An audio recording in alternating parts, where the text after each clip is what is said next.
This ugly bin is making me free fertilizer, and it's all from my kitchen scraps. Most people see garbage. I see next year's harvest. This compost bin is just 2 Walmart totes with holes that I drill in them. I feed them chicken scraps like watermelon rims, eggshells, plantain, and then tea bags.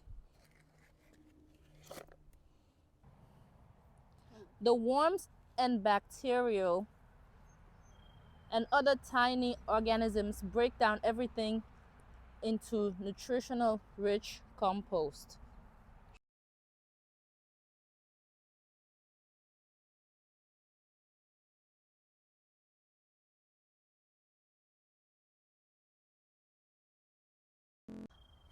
I don't have finished worm casting yet, but look at this liquid that I collected in the bottom bin.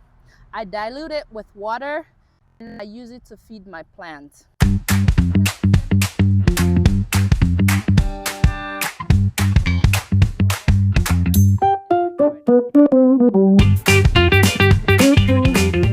So instead of sending food waste to the landfill, it is helping me grow more food right here in my garden. Nature really doesn't waste anything.